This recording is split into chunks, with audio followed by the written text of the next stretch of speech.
ಈ ಸೆಷನ್ಗೆ ನಿಮಗೆಲ್ಲರಿಗೂ ಸ್ವಾಗತ. 1 ಕಿಲೋವ್ಯಾಟ್ ಇನ್ಸ್ಟಾಲೇಷನ್ಗಾಗಿ ಒಂದು roof top solar panel mounting structure ಅನ್ನು ಇನ್ಸ್ಟಾಲ್ ಮಾಡುವುದು. ಇದರ ಇಲ್ಲಿ 350 ವಾಟ್ನ 4 ಸಂಖ್ಯೆಯ ಸೋಲಾರ್ ಪ್ಯಾನೆಲ್ಗಳನ್ನು ಬಳಸಲಾಗುತ್ತದೆ. ಈ ಸೆಷನ್ನ ಅಂತ್ಯದಲ್ಲಿ ನೀವು ಕಲಿಯಲಿದ್ದೀರಿ 1 kilowatt solar panel mounting structure ಅನ್ನು ಇನ್ಸ್ಟಾಲ್ ಮಾಡುವುದು, ಟೂಲ್ಸ್ ಮತ್ತು ಇನ್ಸ್ಟ್ರುಮೆಂಟ್ಗಳು ಅಥವಾ ಎಕ್ವಿಪ್ಮೆಂಟ್ಗಳು, ಪಿಲ್ಲರ್ ಮೌಂಟ್ಗಳು 2 ಸಂಖ್ಯೆ, ಕನೆಕ್ಟಿಂಗ್ ಫ್ರೇಮ್ಗಳು 2 ಸಂಖ್ಯೆ, ಸ್ವಿಂಗಿಂಗ್ ರಾಡ್ 2 ಸಂಖ್ಯೆ, ಆಂಗಲ್ ಅಡ್ಜಸ್ಟಿಂಗ್ ರಾಡ್ಗಳು 2 ಸಂಖ್ಯೆ, ಪ್ಯಾನೆಲ್ ಫಿಟ್ಟಿಂಗ್ ಆರ್ಮ್ಗಳು 8 ಸಂಖ್ಯೆ, ಟೂಲ್ ಕಿಟ್, ಮೌಂಟಿಂಗ್ ಸ್ಕ್ರೂಸ್, ಬೋಲ್ಟ್ಗಳು ಮತ್ತು ನಟ್ಗಳು, ವಾಷರ್ಗಳು, ಆಂಕರ್ ಬೋಲ್ಟ್ಗಳು, tools, drilling machine, magnetic compass, marking pen ಮತ್ತು ಮೊಳೆ, ದಾರ, ಮೆಜರಿಂಗ್ ಟೇಪ್, ರೂಲರ್, ಪಿಪಿಇ ಕಿಟ್ಗಳು. 1 kilowatt solar panel mounting structure ಅನ್ನು ಇನ್ಸ್ಟಾಲ್ ಮಾಡುವುದು. ಸೋಲಾರ್ ಫೋಟೋ ವೋಲ್ಟೈಕ್ ಇನ್ಸ್ಟಾಲೇಷನ್ಗಾಗಿ ಸೂಕ್ತವಾದ ರೂಫ್, ಸೋಲಾರ್ ರಿಸೋರ್ಸ್ಗಾಗಿ ಸೂಕ್ತವಾದ ಎತ್ತರ, ಇನ್ಸ್ಟಾಲೇಷನ್ ಕೆಪಾಸಿಟಿಗಾಗಿ ಹೊಂದುವಂತಿರಬೇಕು. ಈ ಸೋಲಾರ್ ಫೋಟೋ ವೋಲ್ಟೈಕ್ ಸಿಸ್ಟಮ್ನಲ್ಲಿ 1 ಕಿಲೋವ್ಯಾಟ್ನಷ್ಟು ಎನರ್ಜಿ ಉತ್ಪಾದನೆಯಾಗುತ್ತದೆ. Roof top solar photovoltaic ಇನ್ಸ್ಟಾಲೇಷನ್ನಲ್ಲಿ ಫೋಟೋ ವೋಲ್ಟೈಕ್ ಪ್ಯಾನೆಲ್ಗಳನ್ನು ಅರೇಯ ರೀತಿಯಲ್ಲಿ ಅಸೆಂಬಲ್ ಮಾಡಿರುತ್ತಾರೆ. ಪ್ಯಾನೆಲ್ಗಳ ಭದ್ರತೆ ಮತ್ತು ಸೇಫ್ಟಿಗಾಗಿ ಮೌಂಟಿಂಗ್ ಫ್ರೇಮ್ಗಳನ್ನು ಬಳಸುತ್ತಾರೆ. ಇನ್ಸ್ಟಾಲೇಷನ್ನ ವಿಧಾನವನ್ನು ಆಧರಿಸಿ ವೈರಿಂಗ್, ಇನ್ವರ್ಟರ್ಗಳು ಮತ್ತು ಇತರೆ ಕಾಂಪೊನೆಂಟ್ಗಳನ್ನು ಬಳಸುತ್ತಾರೆ. ರೂಫ್ ಟಾಪ್ ಮೇಲೆ ಪಿಲ್ಲರ್ ಮೌಂಟ್ನ ಬೇಸ್ನ ಮಾರ್ಕಿಂಗ್. ರೂಫ್ ಟಾಪ್ ಮೇಲೆ ಫೌಂಡೇಶನ್ ಅನ್ನು ಮಾಡಲು ಎಲ್ಲಾ ಹಂತಗಳನ್ನು ಎಚ್ಚರಿಕೆಯಿಂದ ಗಮನಿಸಿ. ಅವಶ್ಯಕ ಪಿಪಿಇ ಕಿಟ್ಗಳನ್ನು ಧರಿಸಿ. ಪಿಲ್ಲರ್ ಮೌಂಟ್ನ ಎಲ್ಲ ವಸ್ತುಗಳನ್ನು ರೂಫ್ ಟಾಪ್ ಮೇಲೆ ಸಂಗ್ರಹಿಸಿ. ಎಲ್ಲ ಟೂಲ್ಗಳನ್ನು ರೂಫ್ ಟಾಪ್ ಮೇಲೆ ಸಂಗ್ರಹಿಸಿ. ಕಂಪಾಸ್ನ ಸಹಾಯದಿಂದ ನಾರ್ತ್ ಮತ್ತು ಸೌತ್ ಪೋಲ್ಗಳನ್ನು ಗುರುತಿಸಿ. ನಾರ್ತ್ ಮತ್ತು ಸೌತ್ ಪೋಲ್ಗಳ ನಡುವೆ ಗೆರೆಯನ್ನು ಎಳೆಯಿರಿ. ನಾರ್ತ್ ಮತ್ತು ಸೌತ್ ಮಾರ್ಕೆಟ್ ಪಾಯಿಂಟ್ಸ್ ಅನ್ನು ಕನೆಕ್ಟ್ ಮಾಡಿ. ಪಿಲ್ಲರ್ ಮೌಂಟ್ ಅನ್ನು ಕನೆಕ್ಟಿಂಗ್ ಲೈನ್ಗೆ ಅಲೈನ್ ಮಾಡಿ. ಸೀಲಿಂಗ್ನ ಮೇಲೆ ಬೇಸ್ನ ಹೋಲ್ಗಳನ್ನು ಮಾರ್ಕ್ ಮಾಡಿ. ಚಿತ್ರದಲ್ಲಿ ತೋರಿಸಿರುವಂತೆ ನಾರ್ತ್ ಮತ್ತು ಸೌತ್ ಮಾರ್ಕೆಟ್ ಪಾಯಿಂಟ್ಸ್ಗಳ ನಡುವೆ ಒಂದು ಪ್ಯಾರಲಲ್ ಲೈನ್ ಅನ್ನು ಡ್ರಾ ಮಾಡಿ. 2ನೇ ಪಿಲ್ಲರ್ ಅನ್ನು ಅಲ್ಲಿರಿಸಿ. ಸೀಲಿಂಗ್ನ ಮೇಲೆ 2ನೇ ಬೇಸ್ ಹೋಲ್ಗಳನ್ನು ಮಾರ್ಕ್ ಮಾಡಿ.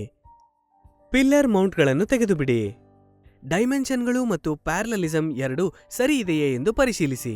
ಪಿಲ್ಲರ್ ಮೌಂಟ್ ಬೇಸ್ಗೆ ಡ್ರಿಲ್ ಮಾಡುವ ಮುನ್ನ ಇದನ್ನು ಮಾಡಬೇಕು. 2 ಪಿಲ್ಲರ್ ಬೇಸ್ಗಳ ಮಾರ್ಕ್ ಆದ ಜಾಗದಲ್ಲಿ ಡ್ರಿಲ್ ಮಾಡಬೇಕು. ಹೋಲ್ಗಳ ಮೇಲೆ ಆಂಕರ್ ಬೋಲ್ಟ್ಗಳನ್ನು ಹ್ಯಾಮರ್ ಮಾಡಿ.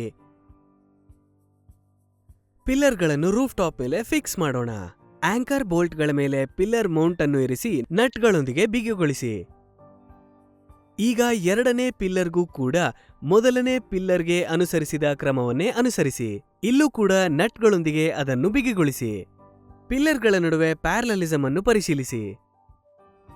ಮಿಕ್ಕ ಎಲ್ಲಾ ಕಾಂಪೊನೆಂಟ್ಗಳನ್ನು ಬಳಸಿ ರೂಫ್ ಟಾಪ್ ಮೇಲೆ ಇರುವ ಪಿಲ್ಲರ್ ಮೌಂಟ್ ಅನ್ನು ಅಸೆಂಬಲ್ ಮಾಡಿ. ಪಿಲ್ಲರ್ ಮೌಂಟ್ ಪೂರ್ಣಗೊಂಡಿದೆ. ಪಿಲ್ಲರ್ನ ಟಾಪ್ನಲ್ಲಿ ಸ್ವಿಂಗಿಂಗ್ ರಾಡ್ಗಳನ್ನು ಅಸೆಂಬಲ್ ಮಾಡಿ. ಪಿಲ್ಲರ್ ಮತ್ತು ಸ್ವಿಂಗಿಂಗ್ ರಾಡ್ನ ನಡುವೆ ಆಂಗಲ್ ಅಡ್ಜಸ್ಟ್ಮೆಂಟ್ ಲಿಂಕ್ ರಾಡ್ ಅನ್ನು ಅಸೆಂಬಲ್ ಮಾಡಿ. ಪಿಲ್ಲರ್ ಮೇಲಿರುವ ಸ್ವಿಂಗ್ ರಾಡ್ಗಳ ನಡುವೆ ಕನೆಕ್ಟಿಂಗ್ ಫ್ರೇಮ್ಗಳನ್ನು ಅಸೆಂಬಲ್ ಮಾಡಿ. ಫ್ರೇಮ್ಗಳನ್ನು ದಕ್ಷಿಣ ದಿಕ್ಕಿಗೆ ಬಾಗಿರುವಂತೆ ಅಸೆಂಬಲ್ ಮಾಡಿ. ಎಲ್ಲ ಬೋಲ್ಟ್ಗಳನ್ನು ಟೈಟ್ ಮಾಡಬೇಡಿ. ಅಡಿಷನಲ್ ಮೌಂಟಿಂಗ್ ಕಿಟ್ಗಳು ಲಭ್ಯವಿರುವ ರೂಫ್ಗೆ ತಕ್ಕಂತೆ ಹಾಗೂ ಆಯ್ಕೆ ಮಾಡಿರುವ ಸಿಸ್ಟಮ್ಗೆ ತಕ್ಕಂತೆ ವಿವಿಧ ರೀತಿಯ ಮೌಂಟಿಂಗ್ ಸಿಸ್ಟಮ್ಗಳನ್ನು ಬಳಸಲಾಗುತ್ತದೆ. ಸಾಧಾರಣವಾಗಿ rack mount, flush mount, roof mount, wall mount, pole mount, ground mount ಮತ್ತು ಬ್ಯಾಲೆಸ್ಟ್ ಮೌಂಟ್ಗಳನ್ನು ಬಳಸಲಾಗುತ್ತದೆ. ಗ್ರೀನ್ ಬಿಲ್ಡಿಂಗ್ಗಳಿಗಾಗಿ ಇಂಟಿಗ್ರೇಟೆಡ್ ಮೌಂಟಿಂಗ್ಗಳನ್ನು ಡಿಸೈನ್ ಮಾಡಿರಲಾಗುತ್ತದೆ. ಮೌಂಟಿಂಗ್ ಸ್ಟ್ರಕ್ಚರ್ನ ಮೇಲೆ 350 ವಾಟ್ ಇಂಟು 4 ಸಂಖ್ಯೆಯ ಸೋಲಾರ್ ಪ್ಯಾನೆಲ್ಗಳನ್ನು ಸೆಟಪ್ ಮಾಡಿ. ಅವಶ್ಯಕತೆ ಇರುವ ಪಿಪಿಇ ಕಿಟ್ಗಳನ್ನು ಧರಿಸಿ. ರೂಫ್ ಟಾಪ್ನ ಮೇಲೆ ಪಿಲ್ಲರ್ ಮೌಂಟ್ಗಾಗಿ ಫಿನಿಶ್ಡ್ ಸ್ಟ್ರಕ್ಚರ್ ಅನ್ನು ಬಳಸಿ. ಸೂಕ್ತವಾದ ಆಂಗಲ್ನಿಂದ ದಕ್ಷಿಣಕ್ಕೆ ಬಾಗಿರುವ ಫ್ರೇಮ್ಗಳ ಮೇಲೆ ಪ್ಯಾನೆಲ್ಗಳನ್ನು ಅಸೆಂಬಲ್ ಮಾಡಿ. ಎಲ್ಲ ಫಿಟ್ಟಿಂಗ್ಗಳು ಸರಿ ಇದೆ ಎಂದು ಪರಿಶೀಲಿಸಿ. ಸೋಲಾರ್ ಪ್ಯಾನೆಲ್ಗಳ ನಡುವೆ ಇರುವ ವಿಂಡ್ ಗ್ಯಾಪ್ ಅನ್ನು ಪರಿಶೀಲಿಸಿ. ಬೇಸ್ ಮತ್ತು ರೂಫ್ ಹಾಗೂ ಪಿಲ್ಲರ್ ಮತ್ತು ಫ್ರೇಮ್ನ ನಡುವೆ ಇರುವ ಬೋಲ್ಟ್ ಮತ್ತು ನಟ್ಗಳು ಟೈಟ್ ಆಗಿದೆಯೇ ಎಂದು ಪರಿಶೀಲಿಸಿ. ಪ್ಯಾನೆಲ್ ಮತ್ತು ಫ್ರೇಮ್ ಫಿಟ್ಟಿಂಗ್ ಪಾಯಿಂಟ್ಗಳು ಬಿಗಿಯಾಗಿದೆಯೇ ಎಂದು ಪರಿಶೀಲಿಸಿ. ರೀಕ್ಯಾಪ್: ಈ ಸೆಷನ್ನಲ್ಲಿ ನಾವು ಕಲಿತಿದ್ದು 1 kilowatt solar panel mounting structure ಅನ್ನು ಹೇಗೆ ಇನ್ಸ್ಟಾಲ್ ಮಾಡುವುದು ಎಂದು. ಈ ಸೆಷನ್ನಲ್ಲಿ ಎಲ್ಲ ಅಂಶಗಳು ನಿಮಗೆ ಅರ್ಥವಾಗಿದೆ ಎಂದು ಭಾವಿಸುತ್ತಿದ್ದೇವೆ. ಹೊಸ ಕಾನ್ಸೆಪ್ಟ್ನೊಂದಿಗೆ ಮುಂದಿನ ಸೆಷನ್ನಲ್ಲಿ ಭೇಟಿಯಾಗೋಣ. ಧನ್ಯವಾದ.